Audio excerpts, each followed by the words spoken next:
ખેડૂત મિત્રો, તો આજે આપણે એક પ્રગતિશીલ ખેડૂતના ખેતરે વિઝિટ માટે આવ્યા છે. તો આપણે એમનો અભિપ્રાય જાણીએ કે અમને આપણા દિવેલા કેવા લાગ્યા. તો આપણું શું નામ છે? મારું નામ પટેલ અલ્પેશ કુમાર ભોગીલાલભાઈ. આપણું ગામનું નામ? ગામનું નામ અવાખલ, તાલુકો સિનોર, જિલ્લો વડોદરા. આપણો મોબાઈલ નંબર? મોબાઈલ નંબર છે 9824400402.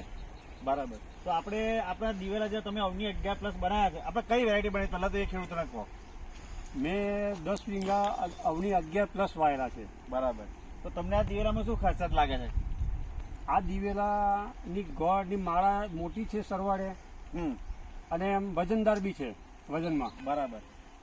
બીજી કઈ ખાસિયત તમને લાગતી હોય તો એમ તો એની ફૂટાવ કે જેમ આપણે કટિંગ કરે છે તેમ કન્ટિન્યુઅસ ચાલુ રહે છે. આ દિવેલાની ખાસિયત એવી છે કે જેમ કટિંગ થાય એમ નવી કુપેરો આવી જાય છે અને નવા ગોળ તૈયાર થતા જાય છે. બરાબર. તો આપણે કેટલા વર્ષોથી અવની 11+ વાવો તમે? હું મિનિમમ 8-10 વર્ષથી વાવું છું દિવેલા, કન્ટિન્યુ 8-10 વર્ષ. બરાબર. તો આખા તમને જે પીળા તુલિયાનો પ્રશ્ન અમુક ખેતરો આપણે જોવા મળ્યો છે, આપણે અવની 11+માં ના લાગે તમને? ચાલુ સાલ આ વર્ષે મને કોઈ પ્રોબ્લેમ લાગ્યો નથી. બરાબર. એમાં સુકારો બી ચાલુ સાલ રોગ નથી. બરાબર. સુકારા પણ બિલકુલ તમને જોવા નહીં મળે. તો તમે આપણા ખેડૂતોને શું અભિપ્રાય આપો કે અવની 11+ વાવવા જોઈએ કે ના વાવવાય? મારો મત મુજબ ખેડૂત મિત્રોએ અવની 11+ જ વાવવા જોઈએ, બીજા કોઈ જાતમાં પડવું નહીં એવું મને વિશ્વાસ છે. તો ખૂબ ખૂબ આભાર તમારો, તમે અમારી સાથે જોડાયા.